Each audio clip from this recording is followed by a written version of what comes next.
हां, काय नेमकी चर्चा झाली आणि त्यांचं म्हणणं आहे की ओबीसीच्या कोट्यातून आरक्षण देण्यावर उद्धव ठाकरेंची नेमकी भूमिका काय आहे? मी याबद्दल गेल्या महिन्यामध्ये गेल्या किंवा याच महिन्यात संभाजीनगरला गेलो होतो, तिथे भूमिका स्पष्ट केलेली आहे। मधल्या काळामध्ये सरकारने एक नाटक करण्याचा प्रयत्न केला होता। सर्व राजकीय नेत्यांना बोलून तुमचं काय म्हणणं आहे, आजपर्यंत आम्ही अनेकदा हे म्हणणं मांडलेलं आहे। ज्या ज्या वेळेला सरकारने असे काही प्रस्ताव विधानसभेत मांडले तेव्हा आम्ही त्याला सर्वांनी पाठिंबा दिलेला आहे। आज सुद्धा माझं म्हणणं तेच आहे की राजकारणाने बोलण्यापेक्षा सर्व समाजाच्या नेत्यांना बोलवावं, सर्व मान्य तोडगा काढावा, शिवसेनेचा त्याला पाठिंबा आहे। आणि जे आंदोलक आले होते माझी भूमिका काय विचारायला, त्यांना सुद्धा मी हेच सांगितलेलं आहे की तुम्हाला एकमेकात लढवून आपल्या राजकीय पोळ्या भाजण्याचं स्वप्न जे काही लोक बघतायत, मग त्याच्यात भाजपा असेल किंवा अन्य कोणी असेल, हे स्वप्न साकार होऊ देऊ नका। कारण आपण एका आईची लेकरं आहोत, महाराष्ट्राची लेकरं आहोत।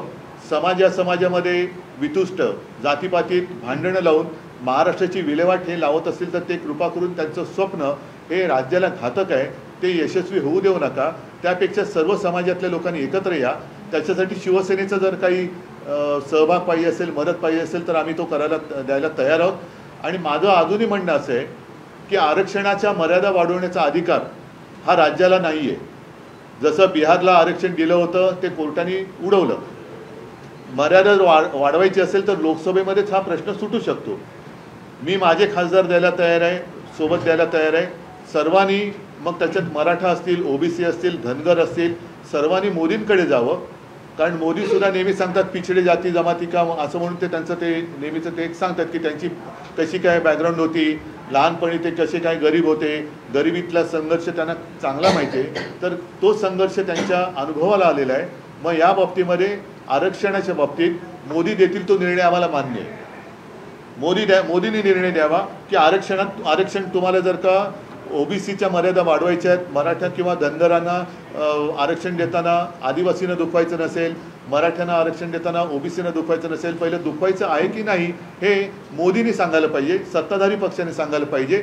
आणि आरक्षण वाढवण्यासाठी लोकसभेत जर तुम्ही काही प्रयत्न करू इच्छित असाल तर सर्वमान्य तोडगा तिकडे निघत असेल तर आज मी त्या तोडग्याला पाठिंबा द्यायला तयार आहे।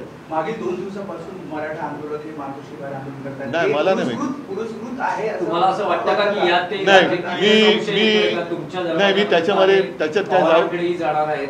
नाही, मी त्याच्यात ते त्यांनी काय करावं हे काय मी विरोधकांना टार्गेट केलं जाते असं तुम्हाला? नाही, मला असं काही म्हणणं नाही आहे। मला प्रामाणिकपणाने त्यांना न्याय मिळावा असं माझं मत आहे आणि तो न्याय त्यांना राज्यात मिळेल असं मला हे राज्यकर्ते असताना वाटत नाही।